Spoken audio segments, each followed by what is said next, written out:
different. Good afternoon. I'm speaking to you live just outside. I like to think balding is just God's way of saying, now let's see you get laid. Is it true that if you don't use it, you lose it?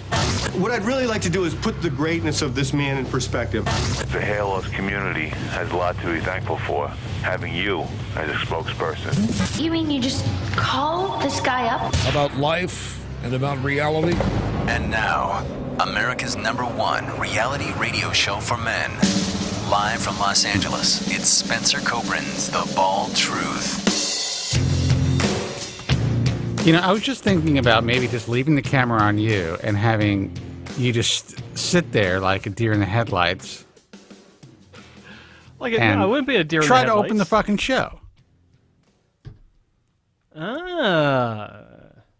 What's happening, sir? How are you? That's a good start. Pretty good. Pretty good. It's been an incredibly beautiful day here in British Columbia. Finally got beautiful sun, good temperatures, and it's not windy like a tornado. It's been high winds lately. It's just a great day. Beautiful. All right, so we're starting the show talking about the weather. Well, let me see. It's been cloudy here in Los Angeles, which is relatively unusual. But I think it really kind of accentuates the homelessness. It really helps to really make it, kind of underscores the devastation of this great city, this once great city. The annihilation of Americana. The devolution. You know, there's nothing like, when the sun is shining, it's just really beautiful and the palm trees are swaying and you see the homeless walking around. That's fucked up. But when it's cloudy and dingy and it's basically, people are fighting over a bag of fucking Fritos in the street. You realize, holy cow, what happened to this country? Just go ahead and admit it was you. It was you. Well, I've definitely battled over some Funyuns or Pringles when I was stoned back in the day. Pringles, oh my God. Whew, good stuff. Yeah. You know what that food is? Who that food is for? Old ladies and losers. Or stoners, like I said. Yes. Guys, the phone number is 888-659-3727. Believe it or not, this is the Hair Loss Show. The name of the program is The Bald Truth. I'm coming to you live from Los Angeles, and the guy on your left, Joe Tillman, is live in Vancouver, British Columbia. I happen to be the founder of the American Hair Loss Association, the author of The Bald Truth, The Truth About Women's Hair Loss, also the founder of the International Alliance of Hair Restoration Surgeons. Those two organizations have been around for about 2 decades, which is insane to me.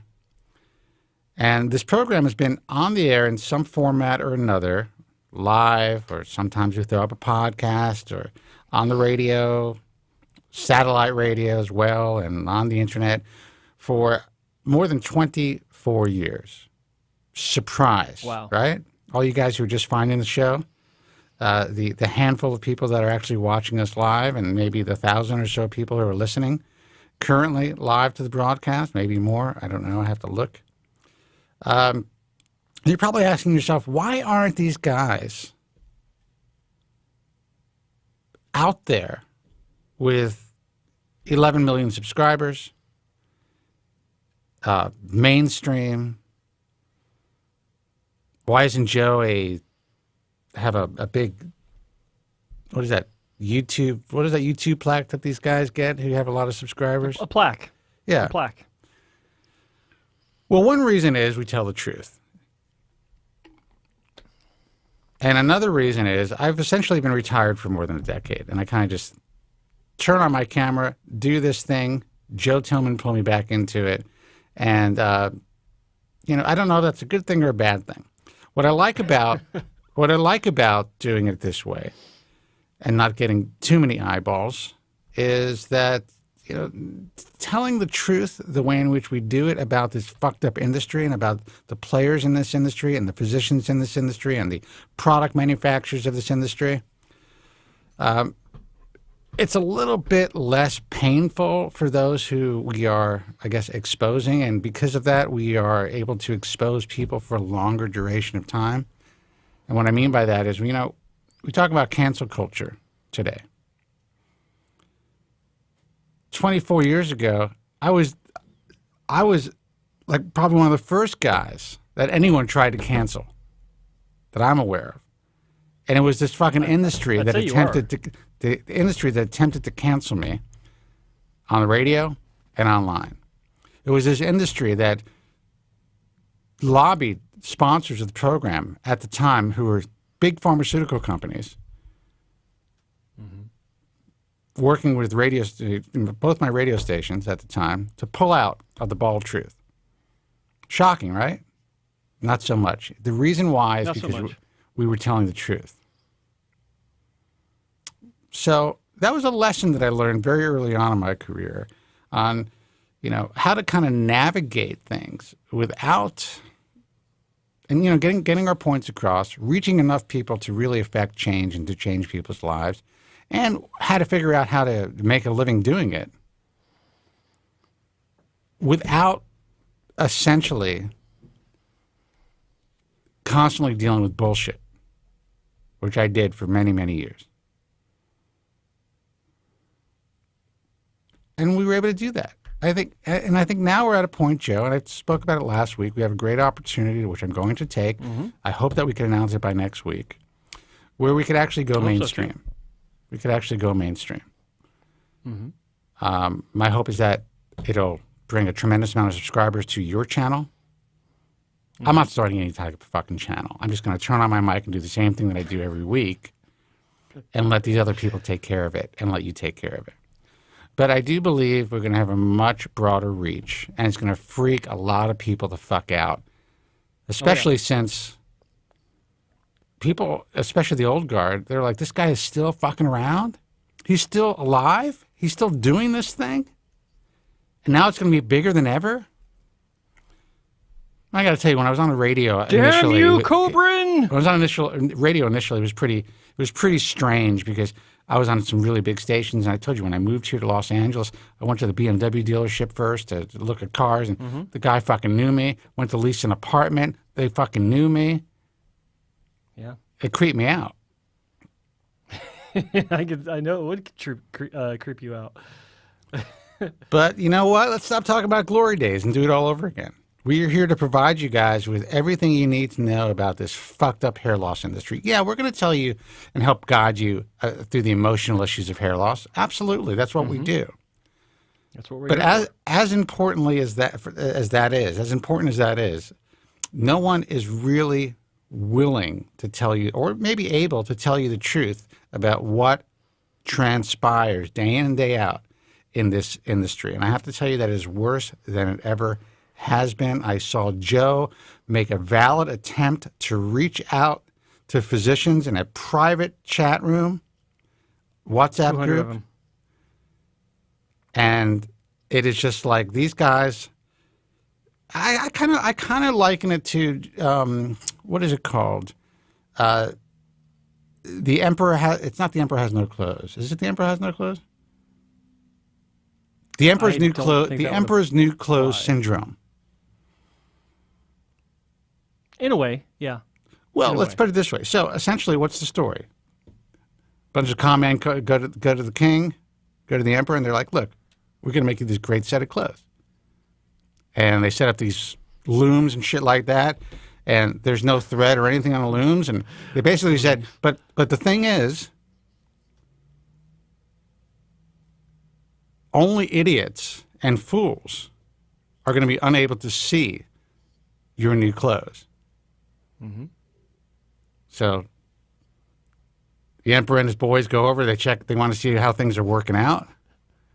And they're like, wait a second, there's no fucking thread in these looms. But no one says anything because they didn't want to come off like they're fucking fools. Exactly. And then these guys, put these clothes together like your new clothes are ready, emperor. Let's check them out. And he stands in front of the mirror. The guy undresses, makes believe he's putting on his coat and his pants and all this stuff, and this guy is fucking naked. And all the emperor's boys are like, yeah, well, you look great. That's amazing. And the entire kingdom, as he's walking around, is saying, this guy looks amazing. Everyone sees that he's naked. And it took one kid to yell out, the emperor's naked. And that was you, Joe. That was you this week. Yep. And all these fools ignored it.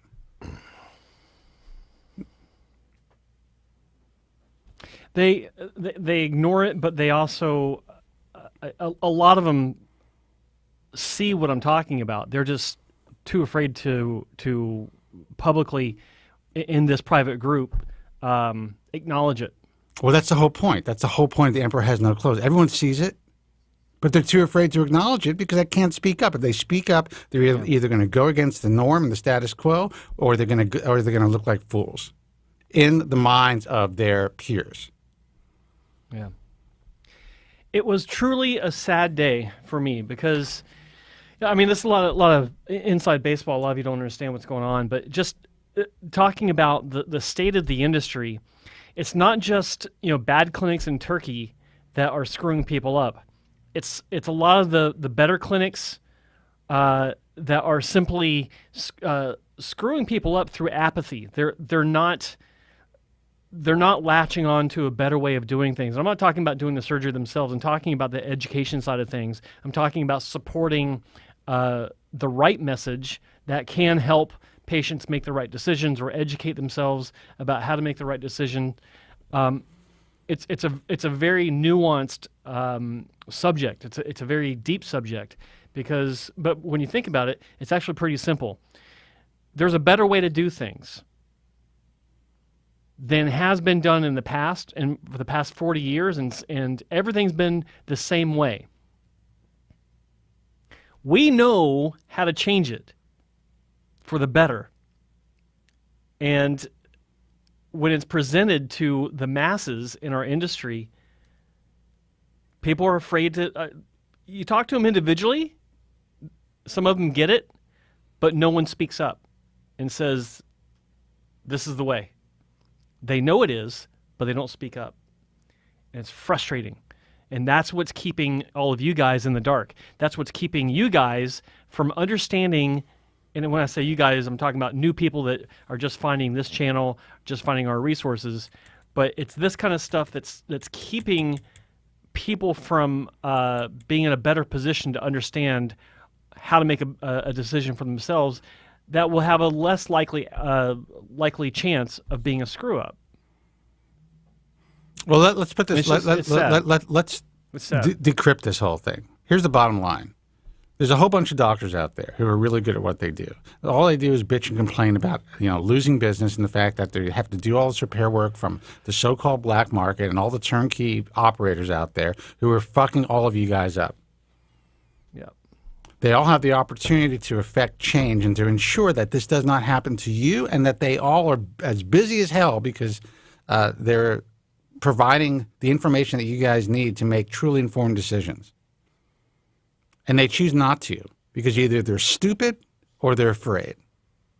Mm-hmm. And then you got the guys who are like, oh, well, you know what? I'm just a referral-based person. I put my head down and I do the best work that I can. And that's my job. I help my patients. Go fuck yourself. Yep.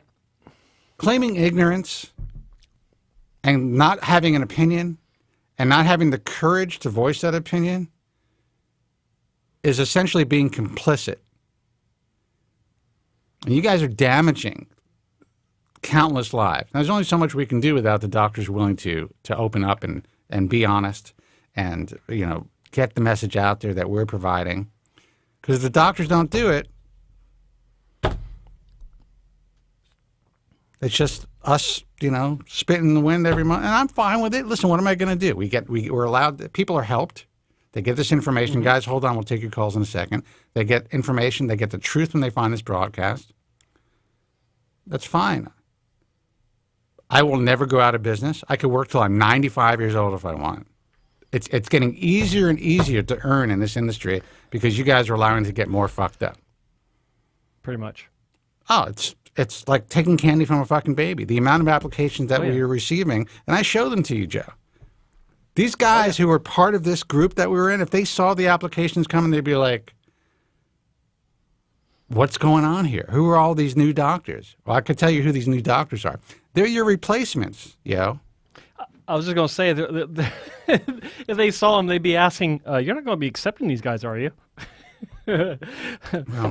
Yeah. Yeah, this is how we're going to create the dialysis. What's interesting about the new guys, I just brought somebody on recently, young guy.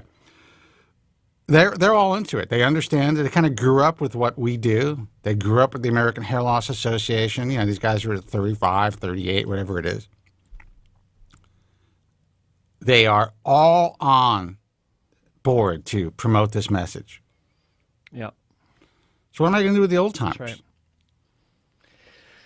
You know? Let them sail off in the sunset.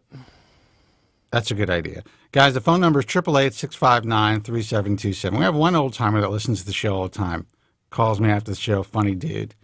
He's going to agree with me about most of this stuff. Well, to some degree, from what as far as what he understands of what we're discussing. But here's the bottom line, guys. Whatever product or service you're considering to buy when you're treating your hair loss, please do your due diligence. 99% of all products being sold that claim to stop or prevent hair loss don't work. The vast majority of doctors who hang up a shingle claim to be hair transplant specialists or pioneers. That fucking kills me. Everybody's website, they're a pioneer. Mm-hmm. All I can tell you is they're bullshitting you guys. Complete and utter bullshit. There's a handful of true pioneers.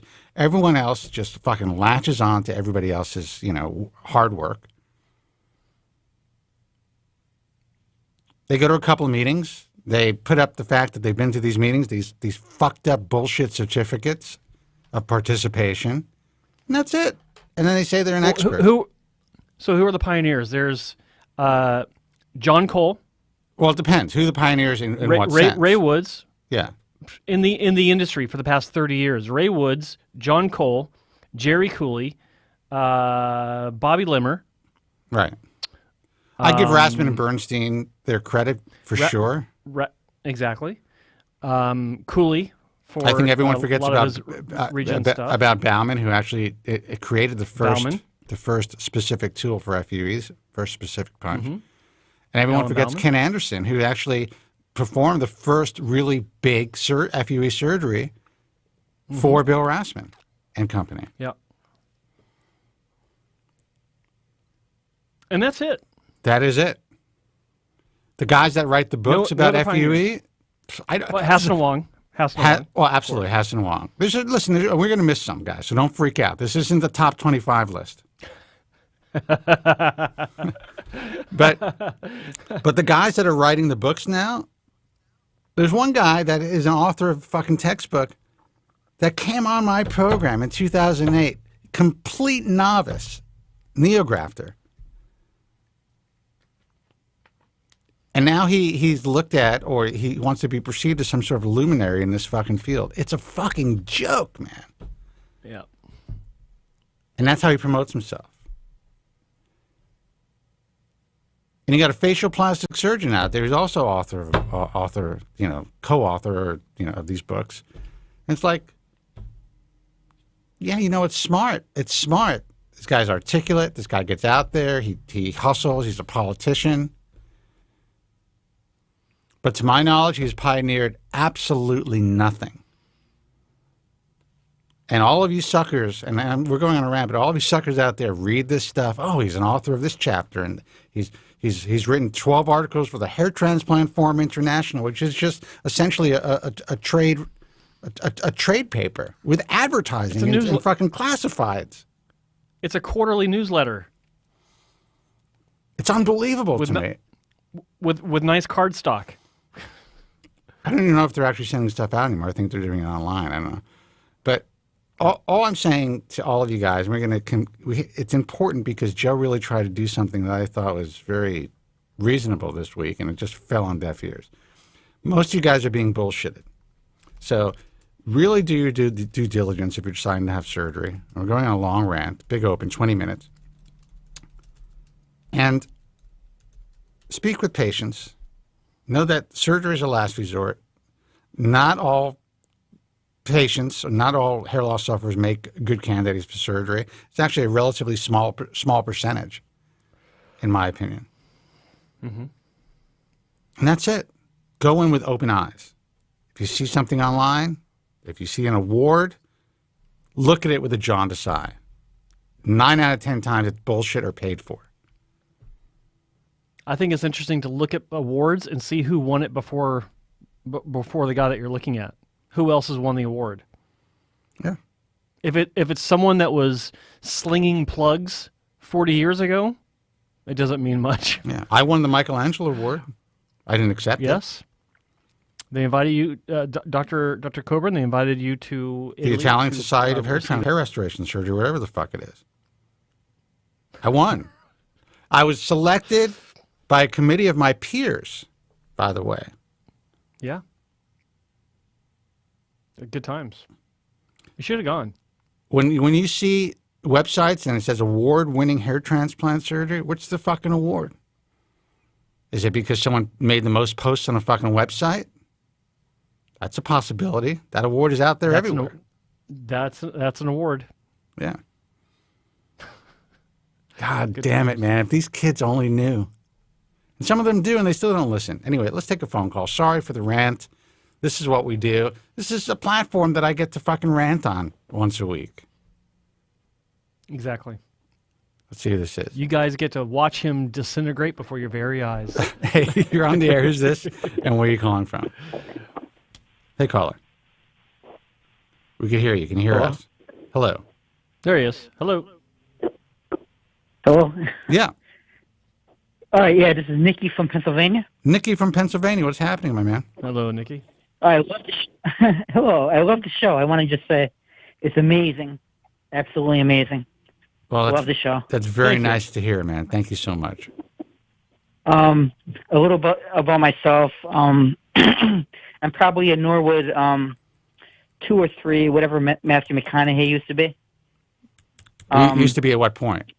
Yeah, at his end point before he got fixed somehow? Oh, I didn't get fixed. Yeah, before he got fixed. Yeah. I think he was at NW 2 or 3. 3. I think that's what I currently am right now. Yeah.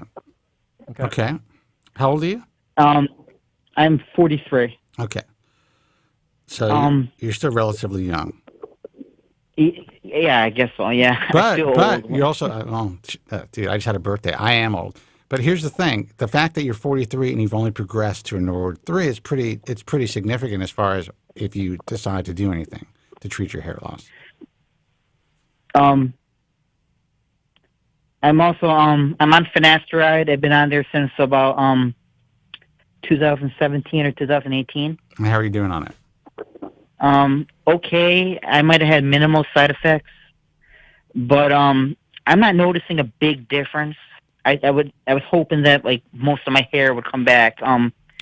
It might have got thicker, but it's about the same. Like I'm hoping that I got the hair that I had when I was younger. Yeah, a teenager. Well, sadly, that's usually not how finasteride works. Look, I like to be 6'4". It's not going to happen. Here's how it works. Right. The fact that you even said you've been on it for only 5 years, and you saw that your hair got a little thicker, is huge. That's a basically what that indicates is that you've probably slowed or stopped the progression of your hair loss, at least for now. Right. And you reversed a significant amount of miniaturization, which gave you an overall appearance of fuller hair. So you are one of the better responders. So you should be very grateful for that. Mm-hmm. I try to be. I'm also on minoxidil. I've been on that faithfully since July of 2021. Okay. Okay. I'm thinking my hair might be thicker with that, but again, I'm dealing with a lot of depression because of the hair loss. I understand. Total depression, where I don't even want to get out of bed. I have 3 kids, so I have to get up and go to work and all that kind of stuff. But like on a weekday or on a weekend when I don't have to work, if I'm depressed, I just stay in bed all day. It's like total depression beyond belief. I mean, well, I'm willing to do anything. I just want to let you know that, first of all, and I say this all the time, you're certainly not alone. And I think that your case, your particular situation, underscores the fact that it doesn't matter if you're 21 or 41 or 55, that, hair loss affects us all in ways that, in some cases, I was like you, and I still am to some degree. That it affected me to the point, even though I was very young when it started, that I was exceptionally depressed. I was self-medicating. I was smoking cigarettes. I was, drinking, and I was able to get out of bed and stuff because I just kind of felt like I had to somehow push through it all. But there are plenty of guys just like you, and when I hear how hair loss is just diminished for men and dismissed by the mainstream or poked fun of, and then you hear a story like yours, it really brings to light how so many of us deal with it. So again, you're not alone. You're in a pretty good position, I would say, as far as that. You're taking medication, and it seems to be working for you. So you're not progressing right now, right? Is that correct? I think I'm not, but when I look at my hairline, it's not where I would hope it would be on finasteride. It's back a little bit. Has it gone back since you started? Yeah, it's either, it might be in my imagination, but I think it's gone back a little bit. It's still there, but it's weak. It's a weak hairline. I understand. And let me ask you a question. Are you married? Yes. Okay. What does your wife think about what you're going through? Oh, she doesn't care if I was bald. She understands. She feels bad for me. Right. She cares. She wants me to feel better, but she wouldn't care if I was bald. If I shaved all my hair off. She loves me for me. Of course. But have you tried doing that? Have you considered shaving your head? I thought about it, but I'm not there yet. I'm not at that point where I could shave my hair. I cut it real short recently, and I hate it. I used to always have long hair when I was younger. Yeah. And I had all these curls, like these Goldilocks curls in my hair. Like women would always say, "Oh, I love your hair. I love your hair." Tell me about it. And yeah, and now I cut it real short, and I hate it. And how short is real short? Grow it long, I shave the sides, probably about a 3, and then I have the top like almost like a Caesar, but maybe a little longer, and I comb it straight down. So that's about what it is right now. Okay. But I can't stand it. No, what's the worst part? Let me ask you a question. What's the worst part of it for you? I mean, is it that when you look at yourself, when you look at your reflection, you're unhappy with what you see, or is it the way that you feel people are reacting to you?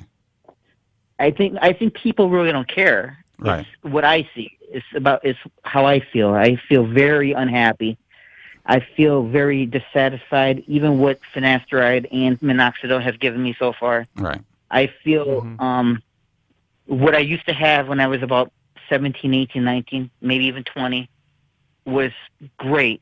What I have now, I feel is like a shadow of what I used to have. All right. Well, how do you feel about what you had 10 years ago?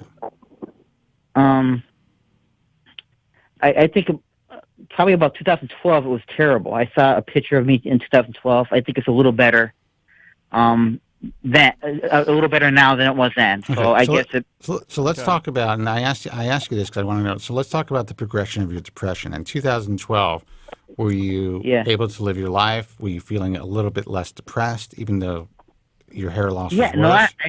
I was not depressed, and my hair loss was worse. I don't even think I don't know why I wasn't depressed, but I was less depressed, and it's like I wasn't even doing anything. I wasn't on finasteride. I wasn't on minoxidil. Right. And I was less depressed. Now I'm doing everything I could possibly do. Okay.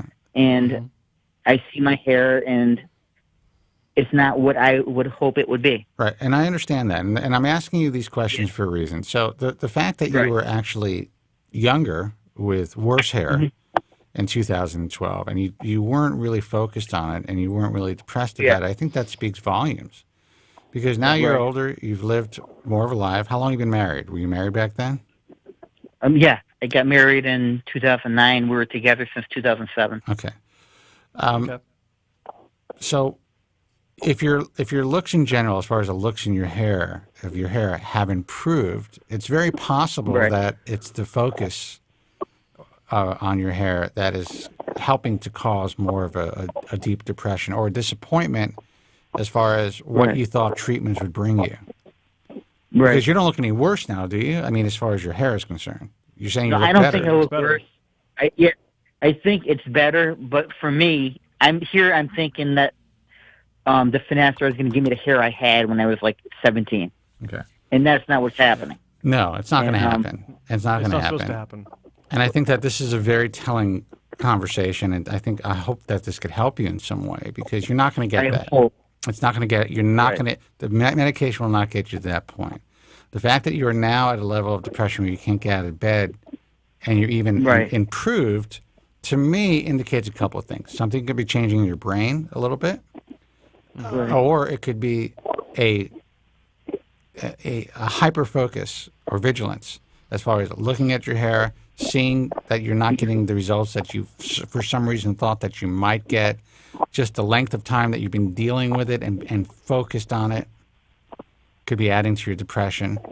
And also, believe it or not, the medication itself, in some cases, could, and that could be a side effect, which is rare, but it could be causing some depression.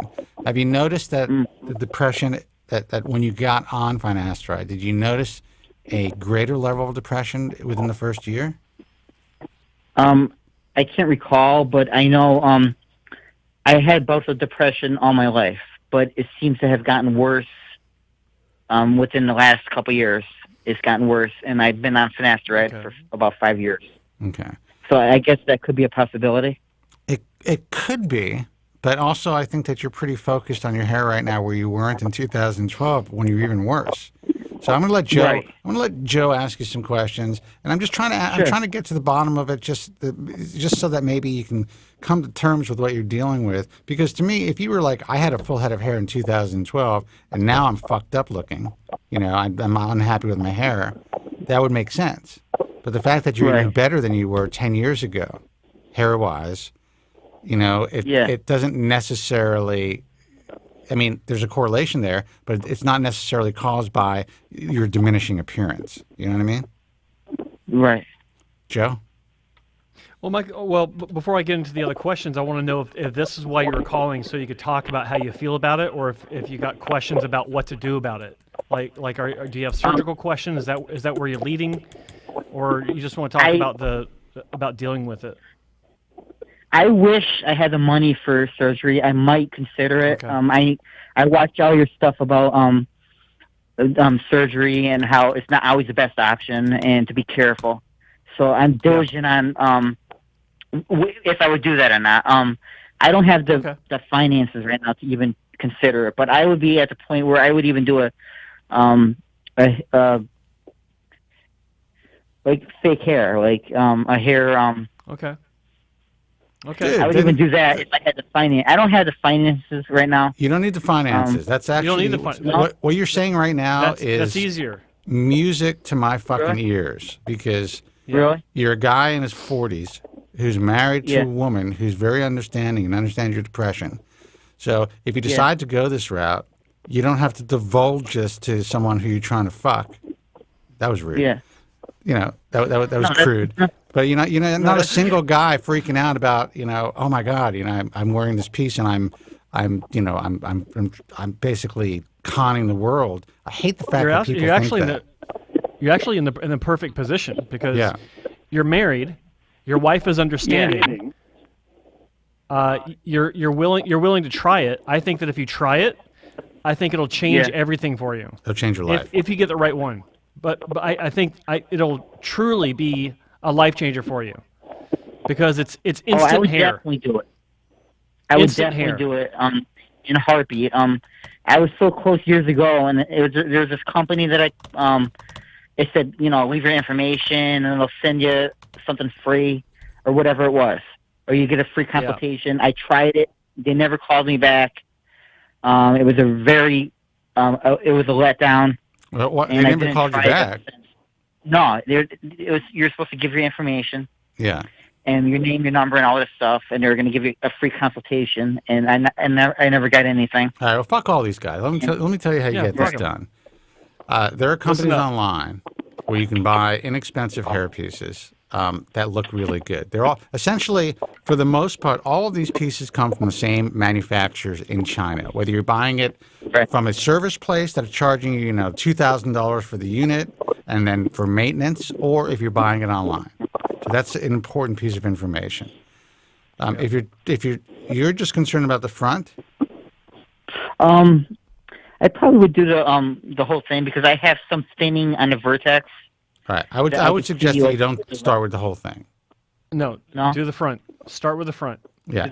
And the front is going to be something that's going to be hard for you to finesse, and you're going to have to learn how to do it. There are companies that make frontal units, but my suggestion would be, and we did this with Kent Emmons, who is, you don't know who he is, but he's a buddy of mine who talks about wearing hair, and now he's got 2 hair transplants. But we decided to get him a piece online. He eventually decided to kind of play with it and cut it in different areas. But for your case, I would suggest starting with an inexpensive stock unit, figuring out a way to make a template, which you can figure out online, cutting into that unit and playing with it. Even if the color doesn't match, just to see how you feel and to see if it's something you can walk around in. And then invest in getting the right color match and all those things. Now, what hair color do you have right now? It's about a light brown. Okay. Beautiful. Well, there's a couple of companies. There's one company that I think does a good job. They don't have a great website. I don't know why they've never built their presence better, but they're honest. It's a company called coolpiece.com. And you can go online, you can buy stock units. If I were you, I'd go with a very thin, what is it called, Joe? It's like a polyurethane, but it's like 0.3 millimeters. It's like paper thin. It's basically like disposable. And the prices have gone way up because of, everything, the pandemic and the supply chain. But I still think you can probably get something for like $250. Right, okay. And so that's probably the way to go. And then, you basically cut it with a razor blade. You kind of make an outline with saran wrap on your scalp. You can go on YouTube and you can find out how to make a template. And to me, that's the way to start. You're not signing a contract. Don't spend $5,000 for a fucking hairpiece. You don't need to. And once you go with one of these companies, you can contact them and ask them if there's anybody in your area who can give you a haircut with the hairpiece or cut it in. And there are barbers that do that. Just your local barber can do that, or hair salon. So I know it sounds like it could be complicated, but if you go online, look it up, go on YouTube, go to coolpiece.com. There's some other companies, but they seem to have the most, to me, over the years, the best reputation as far as returns and no bullshit, And that's the way to try it, man. Surgery's a last resort, and this can give you your life back if you learn how to do it right. I'm definitely open to it. Definitely. I would say stick with your regime. Don't worry about thinning in the back. Once you put a little hair in the front, if it's something that you're able to work with and make it look natural, which it takes a lot of finessing, then it can completely change your world. You'll just be able to deal with life better. Medication will still be working for you. You're not going to be having to shave the entire top of your head to glue this wig on. Right. Yeah, that's what I was worried about. Yeah. And you don't like it, you just pull it off and go back to your depressed life. I'm just kidding. You just go back to trying to deal with life as is without any damage to yourself. Is that, this thing that you're speaking of, is that kind of like what William Shatner had? The front lace kind of thing? No, William Shatner has an entire thing. His entire head is a piece, but he does a good job. They do a good job for him. But yeah, basically, lace works too, but if you're, that's going to be a whole. I mean, that could look totally natural. That's going to be a whole thing for you, man, because it's porous. Right. Glue gets through it. Mm-hmm. They have a very, very thin polyurethane that it's, you could. I've known guys, and that's what we got. Kent. We got Kent lace first, and then I think the polyurethane, which you did better with. But I would go for the very, very super thin polyurethane. Try to find a color match. But get a stock unit. Don't buy anything custom, and learn how to cut it in, play with it. You're going to get this thing in the mail. Right. You're going to be like, what the fuck is this? When this guy got it, he called me up, and he was in a panic. But what is this dead rodent that I got in the mail? He was pissed. I'm like, dude, just go to this place, get it cut in. You're going to love it. And he did. He used it for years. So you're at a perfect age and you're married. I mean, if you can make it work, then that could be a solution for you. That's it.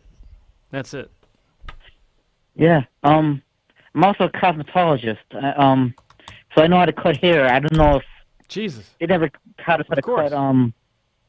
They never taught us how to cut. Like hair that you're gonna wear. But I have that kind of experience. But I definitely I'm open to it, and as soon as I have the extra $250, I definitely want to try this. All right, man. Well, listen, good luck. I hope that this phone call helped you. I know how depressing hair loss can be. Yeah. I think you're in a pretty good position, though, man.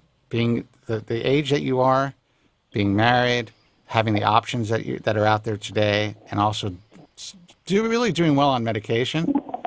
I mean, you're hitting on all cylinders. I mean, there's light at the end of this tunnel for you. All right. Yeah, thanks a lot. And I would definitely like to call back at a different point in time. Call back anytime, man. Anytime you need us, we're here. All right. Thanks a lot. Okay. And Joe will give you his personal number. I'm just kidding. Actually, I would like for you to email me, admin@hairtransplantmentor.com. Let me know how things are going. All right. I will. Thank you so much. All right, man. Good luck. Hang in there. All right. Thank you. All right. 888-659-3727. And for the peanut gallery who may think that I was taking too much time for this guy, come on. He needed help. Yeah. This is not an unusual situation. That's why this show is here. Because what was the guy's name? Spencer? I have no idea. For every one of that caller, for every one like this guy that calls in, there are 1,000 other guys, 10,000 other guys that are depressed by this. That's why we're here. I love calls like that because, like, you got to ask the right questions. And he revealed, I was also looking at hair systems, but I'm open to it. Bingo. That's it. You swoop in because that is the solution right there. He's open to it already. He volunteered it. We didn't push it. He's in the perfect position. Married, got kids, early 40s, not looking to go out on the market and have to be worried about someone running their hands through his hair and discovering him and rejecting him. His wife's already supportive of the issue. Done. I love that. I hope he can try soon. Well, I can tell you what. In my case, no one can run their hands through my fucking hair because they're going to lose a finger. That's it. You want to touch it? Oh, my goodness. I'll come out of the shower. You can play with it a little bit. That's it. Before I sculpt it into place. For $20. I've been telling women that forever, man. I don't think common law ever touched my hair. Who? Common law. Oh, common law. I thought you said Kamala. Or Camilla. Kamala. Camilla. All right, guys, let's take another phone call. I think I know who this is because I told him that there was a line open because he contacted me and said he wanted to call it. Well, maybe this is. Well, pick up the damn phone. I'm not sure, actually, if this is. Let me see. 1, 2. Let me check the number. I think this is it. Hey, you're on the air. Who's this and where are you calling from? Undercover Doc. Undercover Doc. New York City. What's up, Doc? Hey, listen, I got to laugh, man. I've had a good head of hair all my life, and I never liked women running their fingers through my hair either. I never saw what the attraction was for them. It's just something I never liked. Oh, it's always, and especially when you're going downtown and all of a sudden they want to really fuck it up. Yeah. I just grab their hands and I'm like, listen, hold my shoulders down if you want. It's because they're checking to see if it's real. They're jealous. And they're hoping to get some sort of angle that they can use against you later. Yeah. So when that first fight starts, they can say, "Yeah, I know about your wig. I'll tell everyone." That's true. Not really. Yeah. Go ahead, Doc. They might have been checking to see if I was wearing a wig back in the early days. Yeah, it's possible. But anyway, I'm calling in here a little late. I was listening to last week's show. All right. Okay. Because I didn't know, because when I Google Ball Truth, live radio, however you want to put it, there's, 6 choices there. Why don't you just go to theballtruth.com? Click live, watch live. I'll do that next time. I didn't think of that. Or you can subscribe. You can if you have an account on YouTube, Undercover Doc, subscribe to Joe Tillman's hair transplant channel, and you'll be alerted every time we're live. Yeah, okay. All right. So, the thing is, I didn't want to confuse the old guy. Come on, Doc. Sorry, I don't mean to confuse you. Don't push you. Hey, by the way, hey, you've heard of The Night Before Christmas, right? Yeah. Well, tonight's the night before my birthday, the old guy. Wow. 29 Hey, happy birthday. 29. Well, you missed my birthday, Undercover. I just had a birthday a few days ago. You didn't tell me your birthday was in May. Why should I tell? I'm going to tell the Undercover Doc my secrets?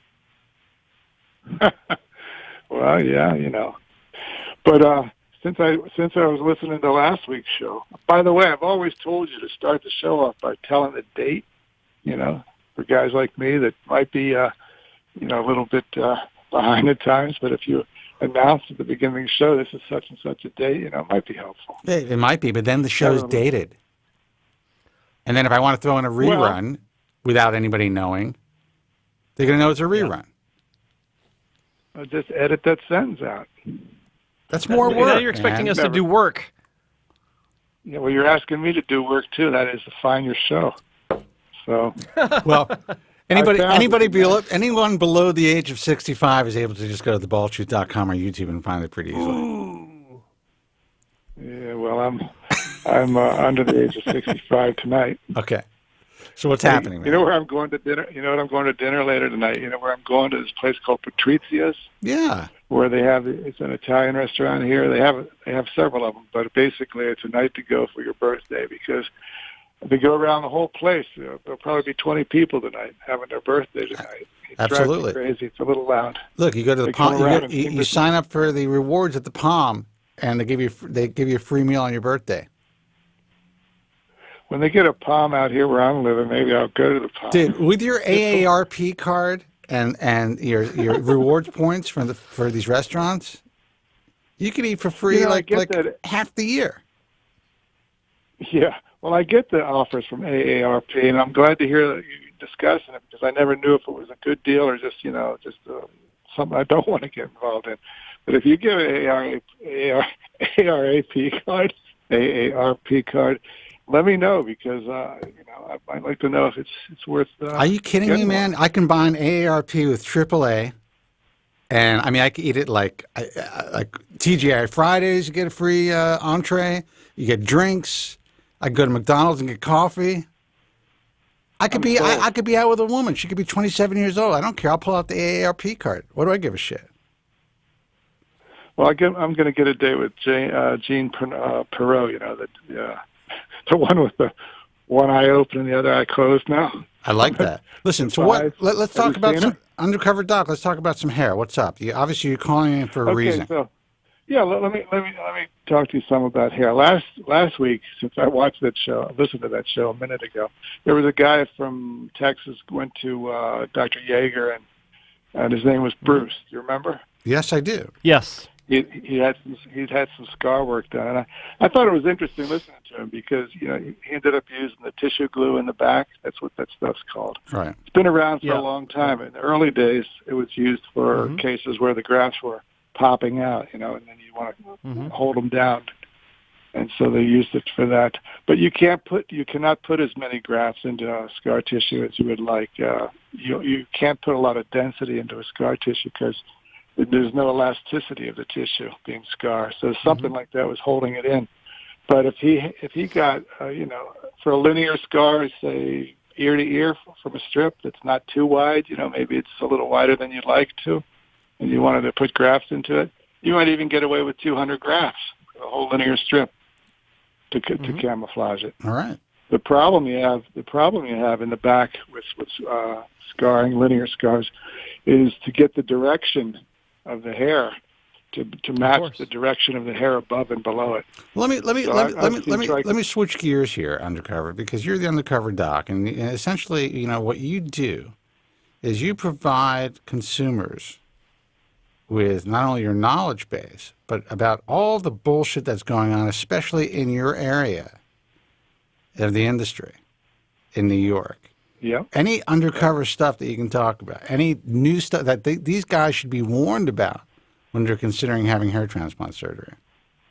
Well, I haven't done undercover work for a while because I found at a certain point that there were so many places that were black market potential to go and see. It was like hopeless, It was hopeless to go. The next stop for me is probably going to be that, what do they call it, the Hair Barber Surgeons Guild. That oh, no. That's Joe's favorite place. Really curious. Oh, yeah. Where you go in and you have a cigar and you have your toes manicured or whatever, and then they give you some moonshine, a couple of shots of moonshine, and then later they're going to put you in the chair and do a couple of FUEs with the robot. And they might sing to you with a barber's quartet. Yeah, all of that stuff. So well, I think that highlights the kind of the issue and again, I have no idea if there's any good work coming out of that place or not. This is not to criticize the physicians involved, but I think it definitely underscores how much of a commodity hair transplant surgery has been turned into, and the fact that there are young guys out there, especially, who are willing to kind of look at this as, hey, this is just a day at the spa. Instead of, this is fucking surgery. They're cutting my head open, even if it's FUE. Or they're using a robot to poke, to dissect thousands of grafts and put thousands of punctate wounds into my scalp. Right. So, it's been trivialized. The procedure's been trivialized to the point where it's as if you're going in for a laser hair removal procedure now. Right. That's the level that it's at. And, while we're at it, you can think about the ethical side of it there.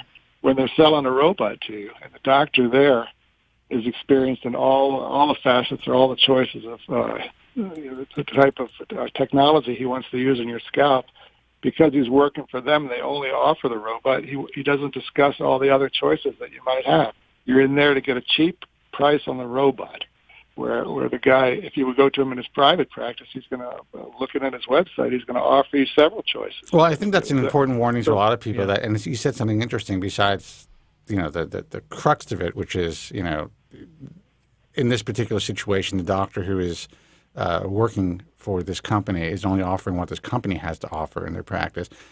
You probably don't want to go anywhere where they have to contract out physicians. You want somebody there that's full fucking time, not someone who's like, I work here on Fridays, and I have another practice which I don't talk about that I'm trying to hustle for the rest of the week.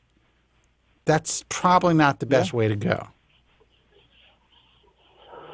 No, and then if you're being paid by the businessman, who's paying the doctor, and he's got to toe the party line, so to speak, all of a sudden what's really ethical from the standpoint of the practice of medicine, it's pretty much out the window. You're really at the mercy now of somebody who's selling something because they can sell it cheap.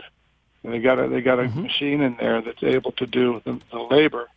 And they instead of having an expensive price for the robot, which it was originally, we got it down to a cheap price. It's like $3 a graft. Where, at this barber guild place? Yeah, it's a guild.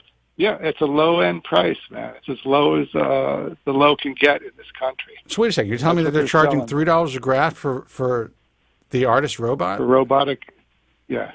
That's what I'm telling you. That's fucking wild. I had no idea, Undercover Doc. That's desperation. That's scary. That's right? desperation. Yeah. Wow. Yeah.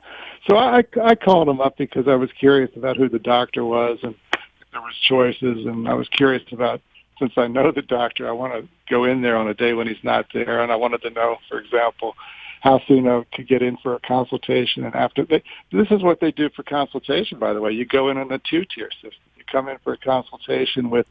Please tell me this doctor's not a member of the IHRS. I don't know if he is. I didn't look to see. Well, you should look to see and tell me, because if he is, he's out. Okay. Well, let me tell you how they work it there. I got this over the phone from a person answering the phone. You go in first for a consultation that's not going to be with the doctor, and they're just going to go over basic information. Then you have to go back on a separate day with the doctor. Then you talk to the doctor, and then you're going to schedule your surgery on that day, for whatever reason. And so they're pulling the old Bosley model, where they essentially have different folders, and you have a white Post-it or a yellow Post-it based on how much money you can spend, what you do for a living. I think they're screening you there to see how quickly they want to get you to the doctor, because based on the things that you're talking about, your ability to pay, et cetera, et cetera. You get prioritized, and then once you get to the doctor, you can get your surgery pretty quickly after that. But think about this for a minute with the robot. I don't know this, but they could put 3 or 4 robots in there. They could be doing volume that way at that cheap price. Sure, maybe so. They might be doing that. Yeah. Well, I just want to let everyone know that who's just tuning in. We're on the phone with our undercover doc. This is a guy who's been in the industry for 30 years, Doc? It's not 30. It's more like 24, though. Okay, 24 years. You can calculate. Okay, long enough. 20. Wait a minute. How many years is it? Hey, wait a minute. 93. That is close to 30. That's 29 years. I didn't want to. I didn't want to embarrass you, Doc. You're supposed to be good at math. You're a fucking doctor. Yeah, well, that's a dose of reality, man. Maybe I should just retire to being the undercover doc. You should. You could be the undercover doc, and actually, if I were you, I would just become a tech, because you have better hands than all these techs. So this is a doctor who's been wait a minute. Let placing and cutting graphs. One of the other. Go ahead. With one of the other undercover situations I went to, where I found out the 2 techs that were in there doing the whole thing were getting $2,000 each. Oh yeah, that's not a bad day. You were talking on the other show about what these techs can make. If you're making $2,000 a day just to fly in, show up, and do the work, if you can stay busy. By the way, remember Larry Leonard? He's I don't know where he is today. He's gone quiet. He probably worked for a couple of years down south. You know where. Yes. And he probably might have gotten $2,000. Well, you can easily get if you're a good tech and you have a good reputation, you can easily get $2,000 a day. And sometimes you can get a percentage of the case. So, say if the case is $20,000, you can easily get 10 or 15%, depending on who you're dealing with. And if you're really good and you work 5 days a week, easily make $400,000 a year as a technician. Yeah, and you don't have any follow-up or phone calls to make, consultations to do, any of the stuff. No responsibility. None. Yeah, nothing. That's what I'm saying. Yeah. So I interrupted you. You were about to say something else that was interesting. Go ahead, it wasn't really interesting. I was letting people know who the fuck you were.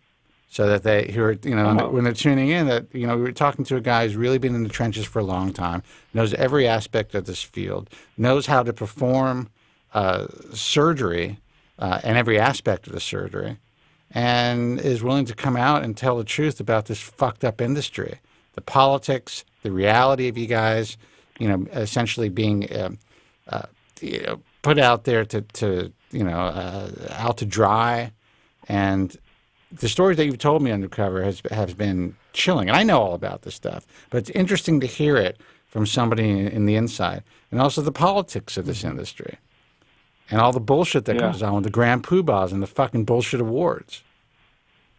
Mm-hmm.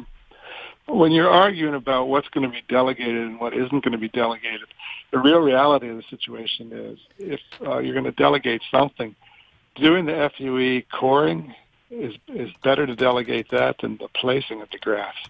The placing of the grafts with a forceps is harder than actually hitting the target with a round punch at a dot of a couple of hairs when you're trying to center the target. That's not as hard as placing grafts with a forceps. Yeah. And placing the grafts has a lot more impact, actually, on the appearance of the hair transplant. Well, tell that to Ricardo Mejia, who essentially has put everybody under a microscope at this point, unfortunately. And it's what these guys have done to your field as opposed to really helping patients is tragic. But look, Undercover, we're going to take some more calls. Do you have anything you want to leave these guys with? Let me ask. I got one more question. Yeah. What do you mean by Ricardo's putting everybody under the microscope? What do you mean? Well, in 2016. Wow. Why? Undercover doesn't know this.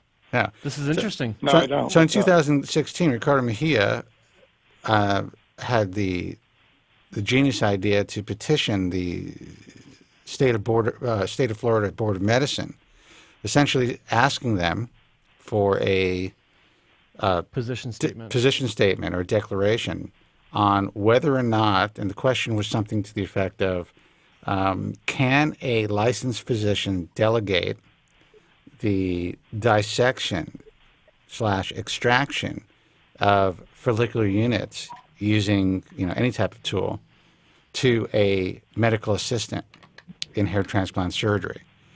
And essentially when you petition any state, the state board just goes to the scope of practice of, for instance, in this case, the medical assistant. So when you look up in any state, the scope of practice of medical assistant, obviously that's not within their scope of practice, so the declaration is no, and essentially this would be deemed illegal. Well, I would say that most of the steps that are involved in hair transplant surgery, at least as far as assistants are concerned, are not listed in their scope of practice. Would you agree with that? I do agree with it. So, I do agree with it, yeah. So for a group of guys who have been trying to kind of stay under the radar for the last 30 years, Ricardo and the ISHS really potentially fucked this up. And sadly, who's really going to be fucked up are patients, because these assistants, love it or hate it, are the people that really have time on tissue. These are the people that really help to make the surgery effective,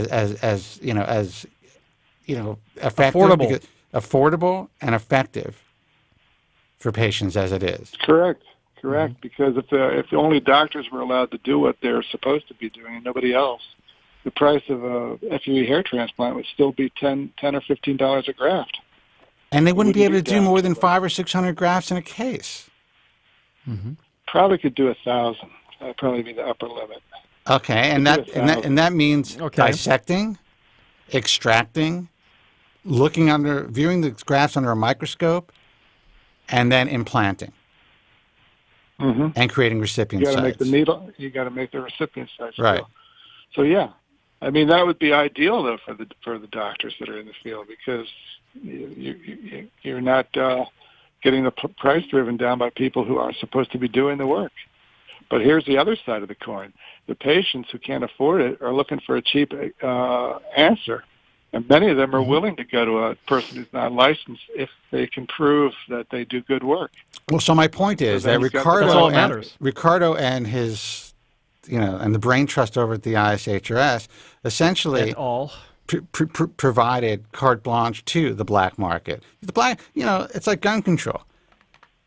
Who do you think's going to, criminals don't give a shit whether or not it's legal to get a gun or not. Right? Correct. So the entire black market's not going to give a shit if they're skirting the law. But essentially what these guys are doing is they're potentially hamstringing all of the really great surgeons out there. And it just happened in British Columbia. What happened? In British. Jesus Christ. What happened? Look, it's almost his birthday. Give him a break, Joe. Tell him what happened. Yeah, give me a break, Joe. Well, the College of Medicine, British Columbia has just hamstringed any doctors that use technicians for their procedure by coming out with their own position statement, which just so happens to mirror verbatim the position of the ISHRS. Except, shocker. Except they also include placement of grafts. Yes. Assistants can no placement of longer grafts. place grafts in British Columbia.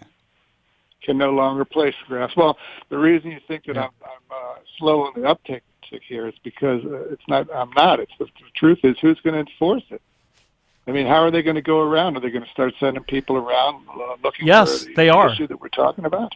Absolutely. But when that happens, 100%. When that happens, well, if they actually do that, because that is what needs to be done. Otherwise, people are just going to run the red light at 3 a.m, or stop at the red light and head on through it. Well, look, here's a sad reality of what this means for the industry in North America.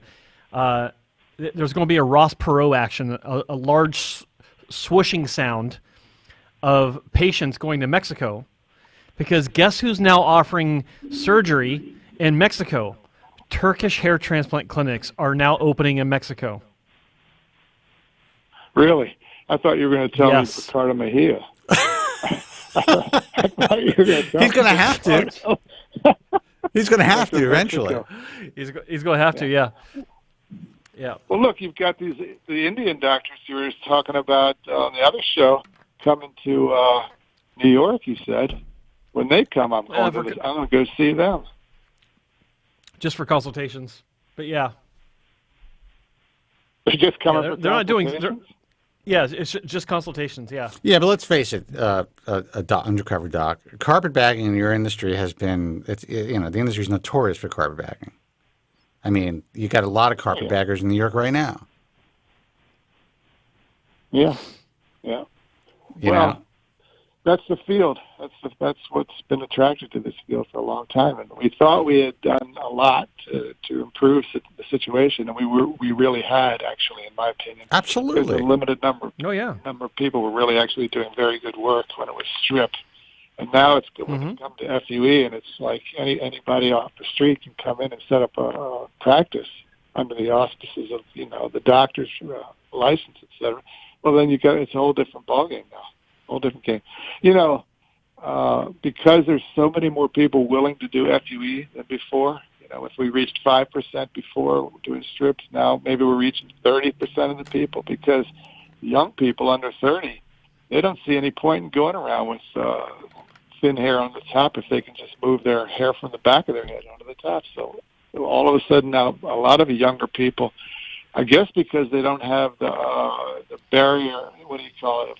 Barrier to entry. They don't think twice about it. Barrier to entry. They don't think twice about coming in, because FUE has been so trivialized in a barber's guild, basically going to a barber shop to get a hair transplant. So, well, it has been trivialized, said. and it's not just the Barbers Guild who's trivialized it. Let's give them a break. It's honestly many of your old school colleagues trivialized it, man. They started it. Trust me. 20 years ago. Well, it started. If we're going to be honest about it, like some of your colleagues have wanted to trivialize it for the longest time. FUE gave them that opportunity. Yeah. That's true. And what we have now, we have the proliferation of just cheap, like you can go on Amazon and buy your own FUE drill for $400. Get some cheap punches and you're in business. The barrier to entry into this industry has been obliterated. There is no barrier to entry any longer. You can literally set up shop for a couple $1,000. The most expensive equipment in the past might be your surgical chair, which if in a medical catalog today would be $12,000. You can get it in the spot catalog for less than $2,000. Yeah. And the other thing is surgical lights for the room. It used to be in a medical catalog $800 or $1,000. This is 20 years ago. Yeah. You can get lights in Costco now with the LED lights. That's right. Call it a shop light. Yeah. For $29, you get two. Yeah. And if you want me to tell you guys how to set up for practice, you're going to have a sign in the back of your radio show with an arrow pointing to the left that says Transplant. Listen, undercover. If I wanted to open up a practice right now, I can. And there's plenty of commercial space available. I can get a place right at the Century City Mall.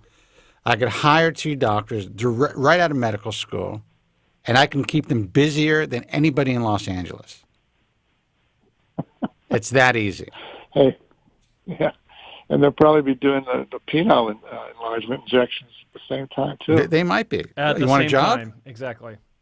That's a whole other Pandora's box for another show. Well, look, All right, I'll leave you on that note. We're going to let you go, but we always appreciate the call. Do some undercover work, Doc. Come back with some interesting stories for these guys. They have to hear the truth. Yeah, okay. All right, I'll man? do it. All right, Doc. Thanks for All the right. call. Take care. Okay. Bye-bye.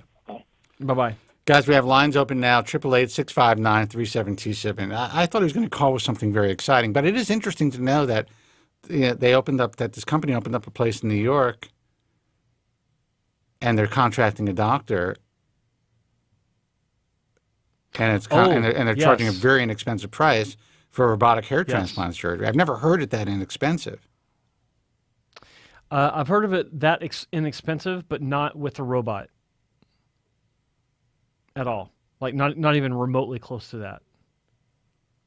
I think maybe I've seen it $5. Think about how little this doctor's making for that day. I mean, maybe he's making a few $1,000, but this guy's got to be fucking desperate to go that route. That's what I was saying. It's like $3 a graph using the robot.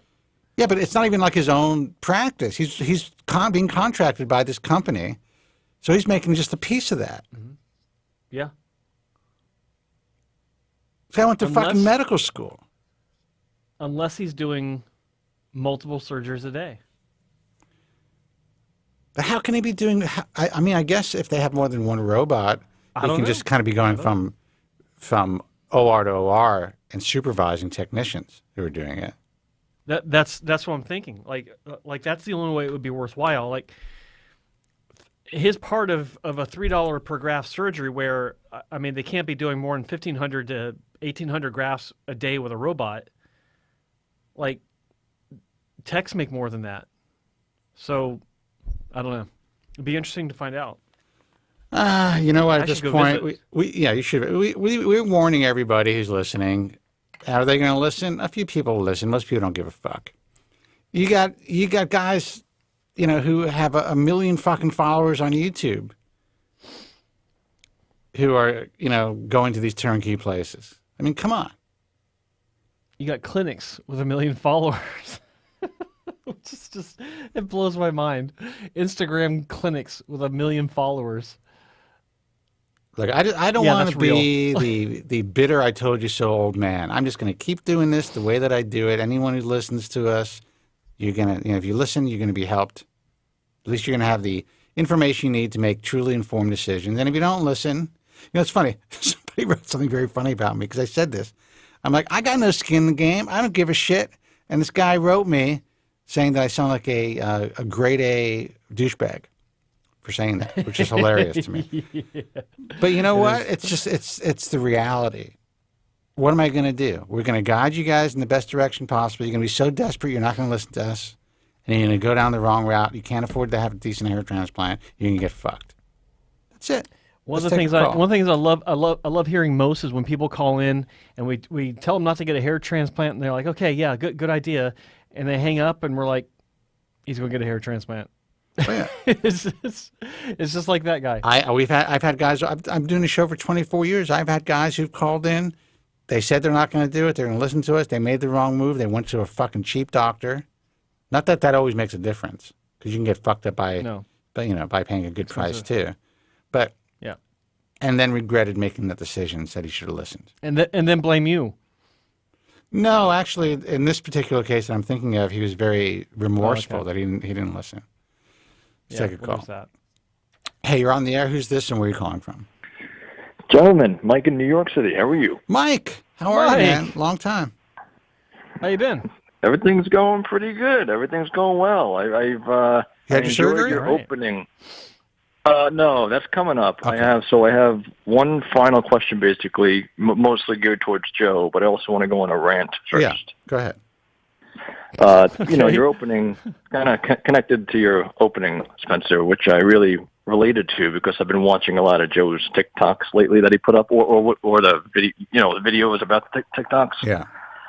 Mm-hmm. And sometimes I would think that like you guys are like a little overly harsh, but then like I see a real compilation like that, And I've done so much research and studying. And the real reality is that the industry really hasn't just taken a turn for the worse. It's not taking a turn for being shady or suspect. It's really a sick fucking industry. And it's primarily really... I'm applauding you. You know, the story... Oh, thank you. The bottom line is it's really mostly Turkey. I mean, there's other spots too, but, and the thing is, you see some of these videos you put up, and it's like bittersweet because I'm laughing, and that's the funny part, but then it's like, it makes kind of really, this is not like dental veneers we're talking about. It's surgery, and you got a woman in a dress, short skirt, no gloves, no mask, no hairnet, whatever. And, touching everything. And it's really... Yeah, and there's so many other things, and it's like guys don't realize, and you know what? I sometimes would call up and say, like, some guys are just idiots. You know what? It's like, if it was 10 years ago, there's a chance that I could have been duped. Maybe not as bad, but, like, I could see how it really could happen, how easy they make this seem, and the advertising they do. It's just really disappointing. So I give you guys credit for, like, because it just turns me off, and it really, it hit me with those videos, Well, look, good. Yeah. Well said, and that's just the reality of the field. But he said something interesting. He said, it seems to be happening mostly Turkey. These are the guys that are putting out and pumping out the most social media for sure, and they are doing a lot of surgeries. But I have to say that the exact same stuff, and worse in some cases, is happening right here in the States. Don't be fooled by it's just happening overseas.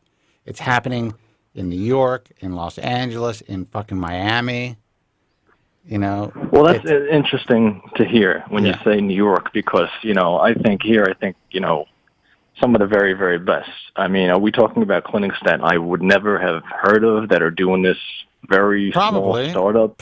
You may have heard of them, but you wouldn't have gone to them based on knowing about the program, due diligence, and doing your due diligence. But yeah, there's plenty. I mean, look at what Undercover Doc was just talking about. I had no idea that this company opened up. I knew they opened up in New York, but I had no idea that they were offering robotic hair transplant surgery for $3 a graft, and they were contracting out a doctor. I had no idea about that, and I know everything just about. That surprised me. But you're talking about the country in the United States. You're talking about the country that invented the hair transplant advertising on a van. Yes. Right. And flyers in a gas station for hair transplants. Back of muscle magazines. I'm not denying that there's some. I mean, I've seen ads for a place in New Jersey that said scarless surgery and had all sorts of BS on it. Mike, I'm going to correct you. It's not some. Most. Not some. Most. Well, I guess the best way to put it is that when I think Turkey, I think, honestly, based on everything I've seen, 75 to 80% just completely the type where get you in here, here's your surgery, give us the money. If something goes wrong, get away from me. Like, that's the way I look at it. With the U.S., I feel like, there's, okay, fine, there's a lot, but it's nowhere near like what's going on over there. Like, if there was a clinic here that had what's going on with that woman in that video, dancing around, no gloves, all that crazy stuff, that would be shut down in a day in the United States. You know what I mean? That's what you think. Now, people, it's a different situation. They may not have the women dancing around, but you got meta spas with people walking around and, just putting you in the back with a bunch of technicians who don't know shit or may have, performed 5 or 6 surgeries, and all of a sudden they got a neograft and they're working on your head, man. That's it. So yeah, you're not going to get the entertainment value of the chick with the crazy dress dancing around, but you're going to have the same results. Yep. Gotcha. Yeah, it's just crazy. But all right, my question, it's really more geared towards Joe because his hair is I always thought kind of similar to mine. But Spencer, I'm sure you might know as well. But so my deal is I'm obviously going with a very conservative hairline, as I've mentioned in the past, for various reasons. So much so that you would even say it's probably, some people would say it's almost too high. So here's my one remaining fear that obviously, is going to all be sorted out before anyone ever touches my head on that day, is when you're talking about a super conservative hairline like that, that's even a little unusually placed high up, would you say the surgeon has to kind of pivot and change his technique as far as you're not going to do a hairline like you would somebody who has it naturally down lower, right? If you see what I'm saying, like you're not going to have a full hairline. Yeah. Oh yeah, there's various things that have to be done differently. Like if you got a patient, I call the perfect patient for basically whatever they want, and that's strong donor supply, minimal hair loss. They want to have a hairline that's considered to be lower and aggressive with the temple angle closure and all that good stuff that all the kids want today. When you have that, there's a very specific way, so much more of an intricate balance and ballet of placement and incision or recipient site creation that goes into that type of design. There's a very specific flow that is based on the natural flow of your existing hair in very specific directions, and then you have to match that, but then recreate what it would have been if the hairline was still there. So when you're talking about a higher hairline, the hair direction on the scalp changes when it's higher up. It's more of a direct direction on top of the scalp, and as it gets towards the hairline, there can be a flow to one side, depends on how the whirl of the growth is. But yeah, it's completely different.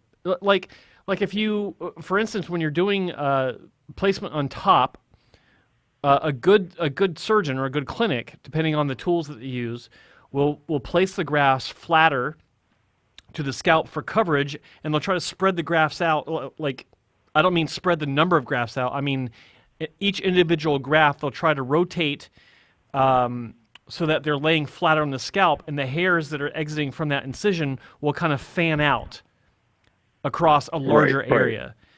Okay, and so as those grafts get towards the hairline, then the angle and direction can change based on the height. So because that's what it is naturally. When your hair recedes, those really sharp angles that you usually see where the hair is going from the left to the right across the hairline. I know exactly. Those, I know exactly those, what you're talking about. Those don't exist. Those don't exist anymore. It's much more subtle when you get higher up.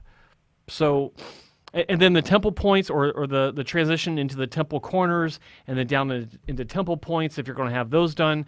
I mean, yeah, there are differences to answer your question. Yes. Right, like you just can't do a natural closure at temple points when you go that high up. Like I see yours aren't super closed, and it looks very like natural. Like if you had like your temples totally closed. They're not closed at all. They're not closed at all. It's an inverse angle in each temple. As it comes back, as it comes down on the sides, it's coming forward into the temple point. So when you have a really high hairline. Speaking of those hairlines from those TikToks that I was making, there was a bunch of them that I didn't post up yet where the hairline has closure, temple angle closure, but the height of the hairline is close to my own, like 7 centimeters. Okay. And it looks ridiculous. It looks ridiculous. Because, my thing is, one of my temples is pretty badly receded. Not badly, but it's noticeably receded. So, like the right one, that's going to have to be yes, as a matter of fact. Yeah, I know that one typically goes more than the left, right? But very good. Anyway, like yes, it's like, so how would that be done? Like that would have to be filled in, but it just doesn't get connected to the hairline so much, right? It does. No, you simply bring it forward, and yeah, it does get blended in if the doctor knows what they're doing. In other words, right. It'll probably be angled flatter in a vertical direction, and then as it gets towards the front, it'll fan out.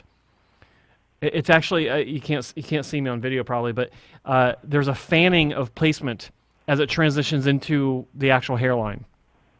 Yeah, I can't describe it verbally. Yeah, that I have to show you. I'm not exactly sure what you mean, but but as far as the bottom line is, no closing of the temples in a case like mine, which Correct. is similar to yours. Right. Correct. Okay. Yeah. Yeah. All right. Yeah, that's what I thought, and that's the route I am planning to go. And that's basically it. I plan on call. I don't think I'm going to be that guy that calls like every week after my thing. I might call once to let you know how it generally went, and then I'm like it's just going to like disappear for like 5 months and hope you're still on the air by like Thanksgiving. You call whenever you want. Yeah, I definitely know that, and I appreciate you guys. And look, I definitely will be back in touch to let you know how it went at least once afterwards. Listen, man, good luck. Awesome. Godspeed. Let us know how things go, and you're free to call anytime you want. Thank you, Spencer. Right. Great show today. Okay, have a good night, guys. Thanks, care. Joe. Appreciate that. Thanks, Guy. See ya. All right, the guys who are holding on, who just hung up, call back. We'll stay on the air for a little while longer. 888-659-3727. Yeah, he'll be calling us like every 10 minutes. Are you kidding? Just kidding, Mike. Just kidding, Mike. Calls from the OR. No, I'm glad he mentioned the TikToks that he learned something from it. That's encouraging for me because they're fun to make. Because I love the source that inspired me to make those. But there's more coming, and I'm actually making a video based on some of the hairlines I've shown because I've had a lot of people ask me about the hairlines. And what's interesting about some of the hairlines I'm showing in these TikToks, these are hairlines you don't find anywhere else. It's the number one way to tell. It doesn't tell every patient that's been to Turkey, but if you've seen these hairlines, guaranteed they went to Turkey. I've not seen these hairlines anywhere else, and it started with a few clinics in Turkey that just had no idea what they're doing, and it's spread to other clinics that also don't know what they're doing, and they're trying to mimic what these original clinics are doing. Well, what's interesting is like, it's developed. There's a new normal that's developing as far as the way hair transplant surgery is supposed to look. And I never forget speaking to a young person. She was like 30 years old, telling me that her friend went to Turkey for a hair transplant. He looks great. I asked to see a picture of it. I was like, what the fuck happened to this guy? And in her mind, it's like, this is what a hair transplant is supposed to look like. Yeah, he's got more hair in his head. But it looks like he had it fucking surgically placed there in a very unnatural fucking pattern. That's what happened with Kyle Christie years back that I made the video about with the hairline. When I talked to him, he said that when he saw my video, a friend sent it to him, he said it confirmed what he thought might be the problem. He wasn't even sure. Right. He just got this really stupid shape that he thought would look good because, according to the doctor, the patient knows what they want. No, they don't. And he wasn't even sure. And then, obviously, it worked out for him in the end. He got fixed. But there's definitely a new normal and guys, will take your calls in a second. I see it walking around here in Los Angeles too, and I'm just like, sweet mother of God, please. It's like these women who have been initially offered injectables, lips, fillers in their faces, stuff like that. And then eventually it evolved to the point where everyone's aspiring to look like this. Most of these young women are getting this unusual, unnatural looking appearance to their lips or to their cheeks. They have no idea the damage that they're causing and what's going to happen in the long run. Yeah. But it's become the new normal. It's like the Instagram normal. I see people I know, even physicians who's, I'm not going to get into that, but people I know who end up going out with these women who you meet them and then a year, they look okay, they got some work, then you meet them a year later and they've literally turned themselves or allowed themselves to be turned into complete freaks. And that's not to be judgmental.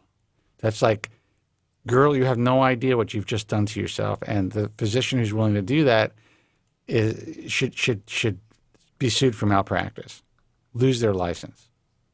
Mm-hmm. And welcome to the cosmetic surgery world. Hair transplants are just getting worse. But you know what? If we want to work for another 20 years, we can.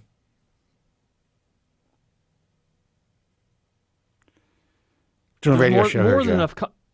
more than enough content to talk about. That's for sure. That's To show and to warn people about. It's everywhere. Absolutely. Hey, you're on the air. Who's this, and where are you calling from? It's Morty from Brooklyn. Oh shit, Morty. How are you, man? I'm doing good, man. I was a little resentful, Mike, talking about people who call every week. What the hell, man? Who was talking about people who call every week? Mike, the previous caller. Oh. Yeah. He's all like, well, after I get this done, I won't call for 5 months. I'm like, yeah, we'll see. Yeah, we'll see. We'll see about that. Exactly. When he wakes up in a cold sweat and panic about something that he shouldn't be panicking about. Yeah, right. But that's Joe, human nature, man. Yeah, it's true. Yeah. Joe, I wanted to tell you that the next hair transplant I got, I'm going to get the Eddie Munster. I think that's the appropriate hairline. I thought that's what you got. Either that or the Mickey Mouse. There you go. That's usually reserved. That's usually reserved for women, though. So. I mean, I just couldn't get over it. It's like, I mean, it's like, are you trying to look like Count Chocula or something like that? I don't get these designs. They just don't make any sense. Well, the reason the reason they don't make sense is because the people that are providing these services, they have not only don't they have a sense of aesthetics, they may have taken a weekend course. They may have just, whatever. They just, there's a cultural aspect to it as well. To be fair, there's definitely a cultural aspect to it as well. I mean, there are people in different parts of the world that will have more of a squared off hairline, but they're offering these services and these types of hairlines to Caucasian males in the U.S. and Europe, and they just look absolutely fucking ridiculous. They're offering it to Caucasian ginger patients that are Norwood 18s. Yes. Mm. And not even just the closed off hairlines. Like they're doing these strange sloping hairlines that they just look. I can't even describe it sometimes how ridiculous it looks. And but I think even besides the look, you can't even fix it. The sad part is that these kids can't be repaired. They go in. Yeah. No matter how much money they spend, even if it's inexpensive, for them it was a lot of money. They took time off of work. They were excited to improve their appearance, and now they're left with a mess that, honestly, they'll never be able to repair. They can never look normal again. And they can't even shave their heads. So, I mean, they're fucked. And there's thousands of them. Thousands. Crazy. That's brutal stuff, guys. Yeah. Yeah, man. No, but I'm loving the show today. The Undercover Doc call was awesome. Undercover Doc, thanks for doing what you do. And, of course, thank you to Joe and Spencer. You guys are the best. Thank you. And, Thank you. Yeah, and I really didn't catch the beginning, but I think you were talking about the fight thing, or? Oh, we weren't? No. Oh, that's right, Mortimer. You have some sort of ability to view this stuff. Yes, that's right. Jesus. That's right. I'm like a weed. I get everywhere. That's unbelievable. Holy shit. I can't even believe that's even a possibility, but whatever. So what do you think? Honestly, the more I hear about the thing of it is that to me, when you're going to get surgery, you're going to a doctor to get surgery. And it's just, it's funny. We have this debate about what happened with the Supreme Court recently, and about people having the right to own their own bodies. And so with that in mind, I think that people should have the right to do stupid shit to themselves, including get on a plane to Turkey. Sure. That's on the one hand. Yeah. But on the other hand, you want to make sure that that's the thing. If you're a doctor, you've done the Hippocratic Oath and all the rest of it, and you're the one who's paying the malpractice insurance. It's your name on the shingle and all the rest of it. And maybe I'm a little old school that way. I wouldn't go to a Bosley. I wouldn't go to a hair barber's guild. I would go to blah blah blah MD. That's just the way that I work. And once you go to blah blah blah MD, who is the responsible party? Well, that would be blah, blah, blah MD. Now, if blah, blah, blah MD decides that he is going to, bring in the tech to do everything in the kitchen sink, and you as a consumer didn't know enough to check, I guess then, you just have to trust your blah, blah, blah MD. But, don't tie the hands of a good doctor. Like you said, if you've got a tech that's been working for you for 25, 30 years, and then suddenly this person is magically unable to do surgery, it's nuts. I mean, to me, there's got to be some kind of a workaround for those people. Maybe they get grandfathered in. Maybe there's some sort of certification that they can take with some sort of a sunset clause or something like that. Because here's the bottom line. A standard of care could be set in stone. I'm in a position, which is going to sound obnoxious, where if we wanted to contact the state medical boards and also British Columbia College, we can provide them with a reasonable standard of care that they would look and take seriously. I mean, the organization that's making this all happen now this is going to give me a lot of shit, but there's a lot of things that are going on that's very questionable. That if we raised the college and raised the state medical boards, could essentially make them look at this organization with John Masai, and we'd be able to provide them with the reality of what the standard of care has been for the last 30 years, and the standard that these let's just say whistleblowers. It's not even a good term for it. That they're not being held to. Let's put it that way. So, yeah, I mean, here's what's going to happen. Nothing. Well, yeah. The reality is... It's inertia, basically. Yeah. Well, and also, sadly, the people who are willing to circumvent any laws are going to do it. And, the technicians that are out there who are really doing great work, hopefully they're going to be working for some of these physicians who are willing to circumvent these, this nonsense, because the truth is patients are the ones that are going to be harmed. Doctors, most of the doctors out there hanging up a shingle cannot do what these girls and guys are able to do. Oh, yeah. That's it. Like you said, you got somebody's 20 years on time on tissue, except that they don't have an RN. Right. Next thing you know, they're, that's where they don't, they don't have something like that, whatever the hell the minimum is. 100%.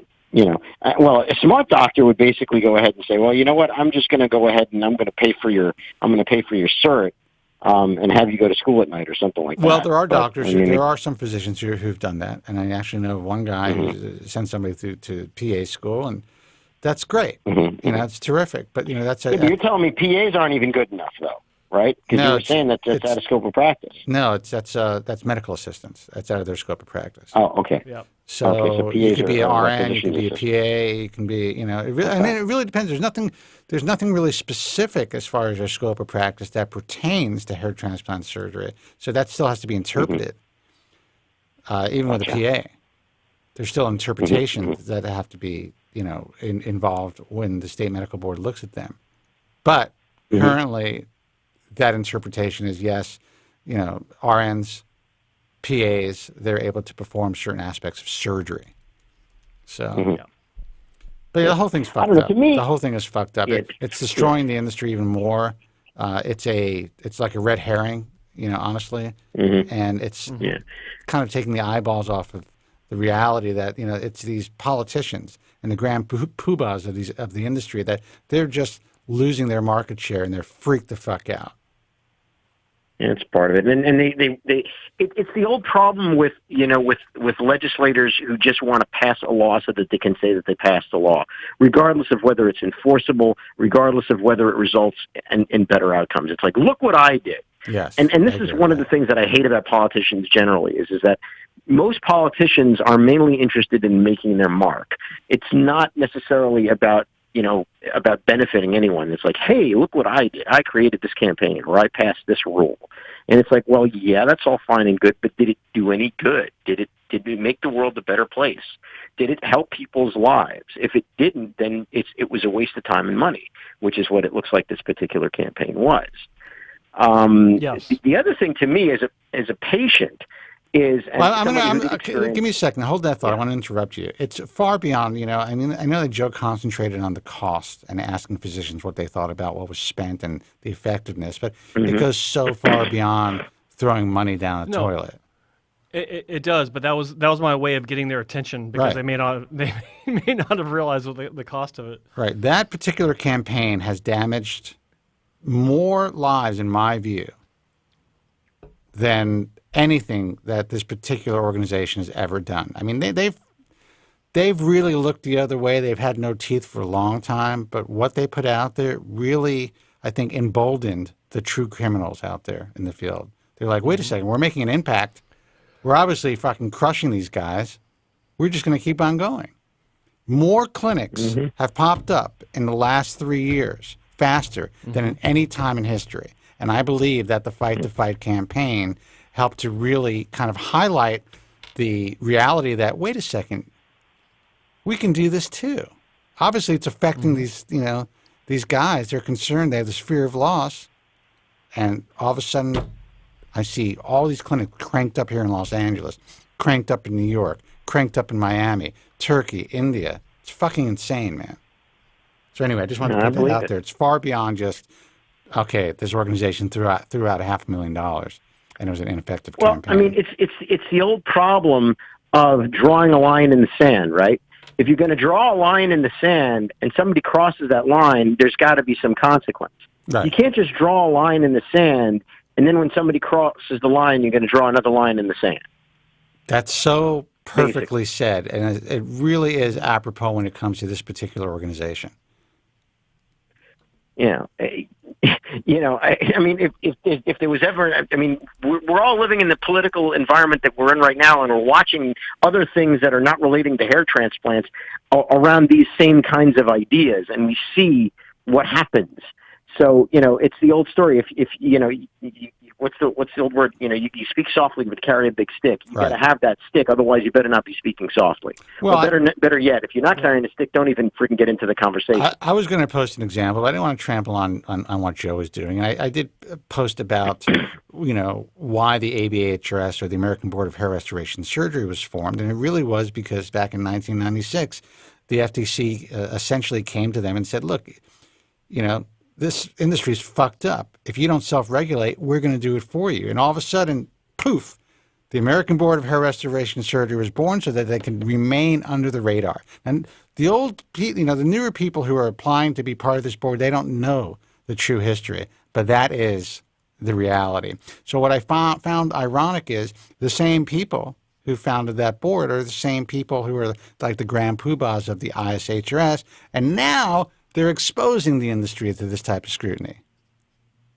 It's amazing to me because they are losing. Well, it's all about maintaining market share. That's it, man. It's all bullshit. Which is ridiculous because the market share is shrinking because of the fact that people are getting on an airplane, or on the one hand, or I mean, like I said, we could talk about these clinics that use the artists. There's no ABHRS doctor involved in that. So, I mean, what value does this really have? It has no teeth, right? It can't act to enforce membership anyway. There are ABHRS doctors. There are ABHRS doctors who use artist robots, but I would say that the ABHRS has, I've been very nice about it. I mean, it has some merit. The test is not easy, and it's important. I think that it does show that at least the physician is willing to take the time to gain enough knowledge to pass this test to be certified. Right. But it certainly doesn't have anything to do with ethics. It certainly doesn't prove or skill or illustrate that they have any higher skill level or skill set or have a better team than the next clinic. It doesn't even measure their sense of aesthetics at all, in my opinion. Yeah, because it's all about the end results. That I agree.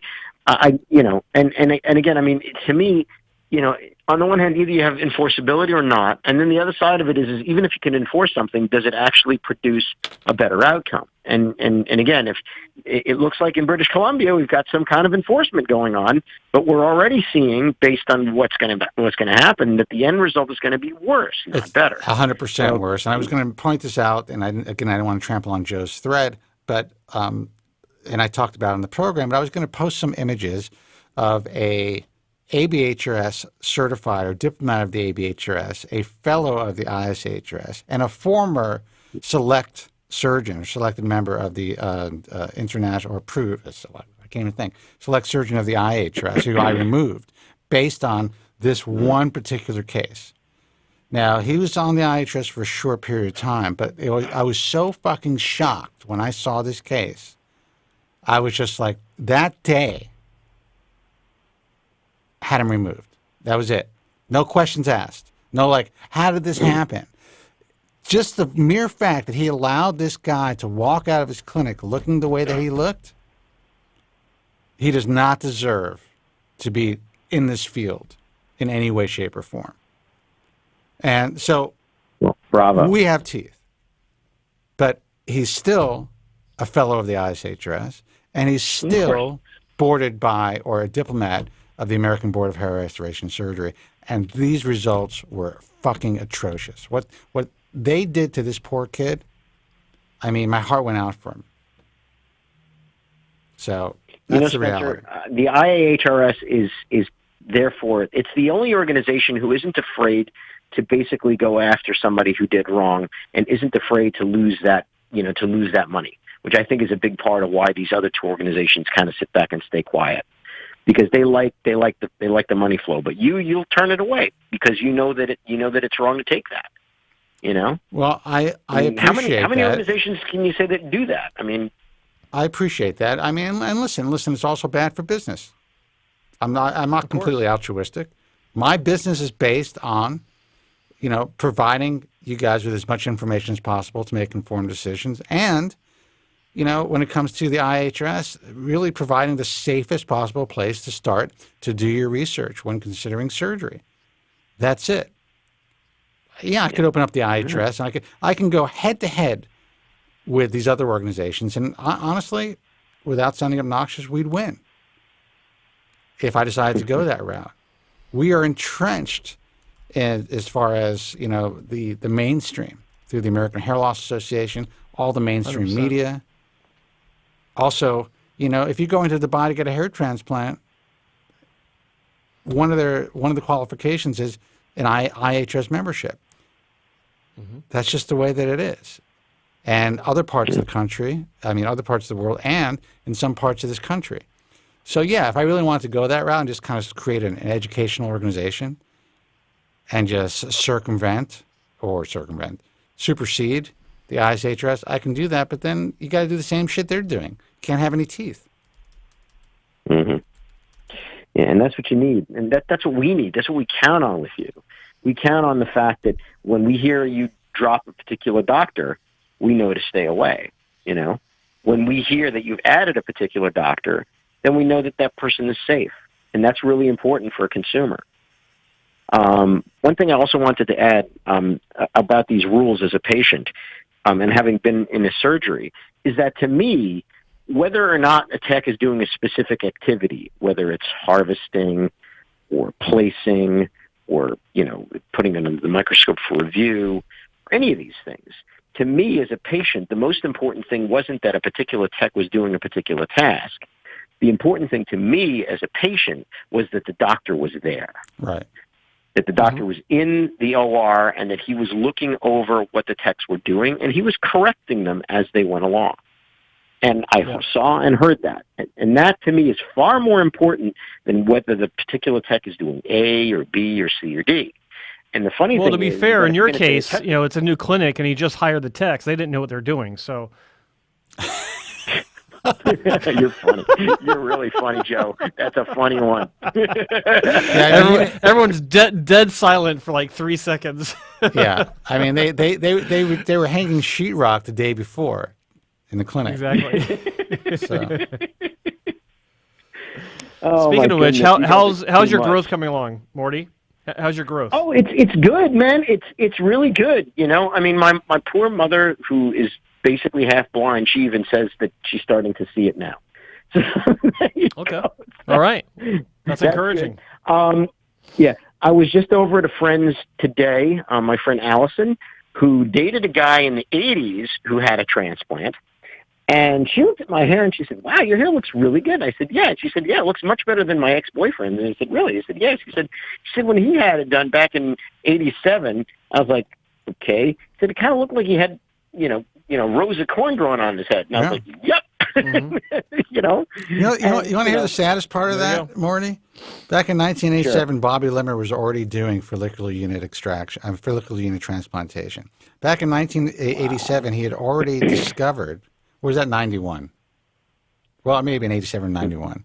But it was around that time that in his clinic in San Antonio, Texas, they were already offering a very refined technique that nobody at the time wanted to consider because they would have had to change the infrastructure of their practices. It took a full decade and the publication of The Bald Truth and me getting on the radio before any of these motherfuckers really took hold of this. I was able to talk about 11 doctors offering this technique back in 1998. Can you imagine that? 11 doctors. Wow. So throughout that entire period, that decade, people were being butchered when it didn't have to happen. Yeah. Yeah. Oh, yeah. I mean, I have a flyaway hair that's bugging the shit out of me. Sorry, go ahead. I mean, I still remember, again, I remember being around in the 80s when I still had a full head of hair and my dad had this huge comb over and saying to myself, some of the things that I'd seen, I was just like the description of how the flap surgery worked and the Y incisions and the plugs and seeing all that stuff. And I'm like, there is no way in hell. I remember being in the 20s, like, there's no way in hell I'm ever going to get a freaking hair transplant. And look at me now. Well, honestly, when I was doing my initial research for the book, I was going to write a really fucked up chapter just destroying hair transplant surgery. And if it wasn't for Dr. Bob Bernstein, that would have been the case. Everyone who invited me to their clinic, which were few, a handful, I'd walk in there and I saw what was going on. I was like, so there's one guy sitting in the chair. He had dilators in his head, basically nails, hollow nails in his scalp, where essentially what they used to do is they thought they had to put them into recipient sites, these nail-like things, to keep the recipient sites open, and then they would remove them and then place the grafts into them. That's how far we've come. But when I went to these places, I think I went to, I'm not going to name the names because some of these guys evolved, but I was like, this is the worst thing I've ever seen. I couldn't believe it. Norm Norentrack, all these guys. And then, for whatever reason, I think it's because I saw an infomercial for the New Hair Institute, I contacted Bob Bernstein, told him I was writing a book. He invited me into his clinic. I saw his patients. I couldn't believe it. And that's when I learned about follicular unit transplantation.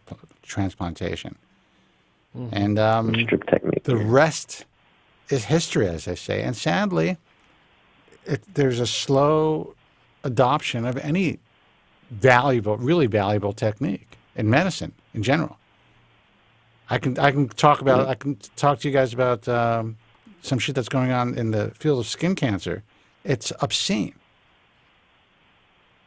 Absolutely obscene what's happening to people. Their fucking noses are being chopped off for no reason. Just for money. Gruesome. Yeah. So anyway. All right, guys. Well, thank you so much for putting on a great show. It's always a pleasure, Morty. Thank you. I'm so glad that you're doing well. And I do find it kind of weird that you're somehow involved with this conversation that we were talking about privately. But in a way, I like it. I told you, I'm like a weed. I get everywhere, man. It's unfucking believable how you were able to accomplish that. All right, Morty. You take care. Take it easy, Okay, guys. All right, have a good night. All Thanks right. for calling. Okay. Bye-bye. Now, John, I'm going to let you give out the websites, except for the American Hair Loss Association. I'll tell you why. Please do. Now, I appreciate the fact that you essentially get it all right as far as us being the go-to organization for anything and everything hair loss in the media. every major organization will cite the American Hair Loss Association. But I think what's missing in that is the reality of what the American Hair Loss Association is. I founded the organization about 20 years ago, and it is a 501c3. They're really the only nonprofit organization in this field where their directors or the staff doesn't get paid a fucking salary. We're not taking federally untaxed money. That's the way to say it? To fucking go on trips and fancy dinners and to go on excursions to check out where we're going to have conferences and all that happy horse shit. It is a 100% voluntary organization. We get thousands of emails a year, and we do our very best to answer each and every question. And it's a lot. Mm-hmm. Yep. And we've essentially become the de facto organization for, anything when it comes to citing statistics about hair loss, whether it's through WebMD, whether it's through the NIH. That's what we've been able to evolve over these years. And I can tell you why. Because everything on that side is just the truth. And when the media contacts us, there's nothing to sell. There's no bullshit to hawk. We're not sending them to physicians so they could fucking sell their fucking laser caps. I'm starting to believe more and more in laser caps, by the way, but just saying. So I say that, Joe, because not that you necessarily, I think the way that you present the American Hair Loss Association is reasonable. It's the truth. But I think that some people may not really understand what it's there for. It's really there to help to guide people in the it's an authority. It's the authority in the industry to guide people in a safe direction, just like we do. But the American Hair Loss Association has been able to kind of gain ground and become part of the fabric of our culture. No, I agree, and the reason why I say it the way I do is so that it doesn't last as long as your version did. Boom. Now, if I was more sensitive like Morty, I'm kidding. You come after me with a baseball bat? Yeah. I remember when I told him to go to a hooker once, and he got so pissed off. Oh, he got angry. He didn't call us for like 3 weeks. He was mad that I told him to go. Why not just get a hooker? He's LOLing you in the chat room now. I think that's a totally reasonable option. For any of the sexual refugees out there, what's wrong with that? Refugees. Jesus. All right, Joe, go ahead. Give out the rest of the website. Okay, the rest of the websites that won't take that much time to talk about. Look, I'm old, International dude. Alliance I'm of Hair fucking Restoration old. Surgeons, IAHRS.com. It is a great place to start your research when you're looking for a hair transplant doctor or a hair loss specialist, because hair transplant doctors aren't just good for surgery. They're good for talking to you about your options for fighting hair loss when surgery isn't an option, or of course when it's not the first option, because it isn't the first option. It's always the last option. A lot of them have options such as PRP, laser caps of some sort. They'll most likely want to put you on medication, talking about finasteride, talking about, to a lesser extent, minoxidil, maybe even dutasteride, maybe topical formulations. There are all kinds of options that you can seek through an IAHRS accepted member. So check that out, IAHRS.com, which is actually de facto standard for anyone I'm working with at hairtransplantmentor.com. I do have my own standards based on my own experience in the industry. It's .org, but it should go over if someone .org, whatever. It'll go there. See, that's the point. They'll get there anyway. But it's what I look for when I'm talking to doctors that want to work with me. When I'm approached, my first question is, are you IHRS accepted? If they're not, then I can't actually work with them, because that's one of my standards. You just tell them to go fuck themselves. I tell them to go fuck themselves, exactly. Wouldn't that be funny? I'd like to record that sometime. Yeah. What else is there? Of course, if you're listening to this broadcast through iHeartRadio, Spotify, iTunes, or any of the other audio-only options out there, you can watch us live right here on my YouTube channel. It's youtube.com/hairtransplantmentor. What else is there? I didn't actually mention my website, so it's hairtransplantmentor.com, where you can see the doctors I work with. And it's not a billboard I make. It's not just a video I make about these doctors. I do work with these clinics, or at least many of them behind the scenes, to help make the experience better for patients and to help them maybe be a bit more efficient with how they operate in their own clinics. So, and I don't mean like surgically. I mean how they run their clinics. What else is there? Oh, the supporters of this broadcast, including but not limited to hairlosscure2020.com, a great supporter of this channel. Really appreciate everything that they do over there. It's a great resource if you do want to learn about non-surgical options, what's coming down the pike. We're talking about cures for hair loss, baby. Hair Loss Cure 2020. It's a little late, but still cranking out great information talking about the options that are not available now, but might be available tomorrow. That's hairlosscure2020.com. The UK version of this broadcast, it's Bald Truth.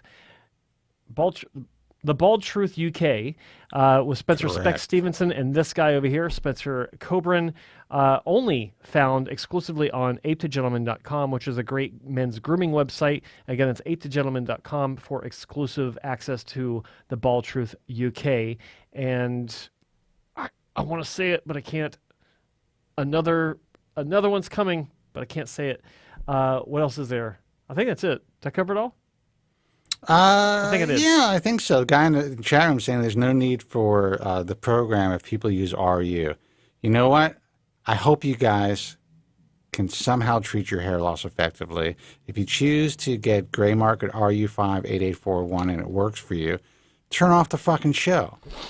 Good for you. I hope that happens. I wish no one had to watch this show. I wish I didn't have to do this fucking show. Trust me. If RU worked, we wouldn't even be here just because we wouldn't be worrying about hair loss ourselves. You're damn straight. You damn Skippy. Now, I'm not saying that the original RU58841 didn't have some sort of hair-raising benefits. But the reality is, if you know exactly where you're getting this shit from, you tell me. Let me know.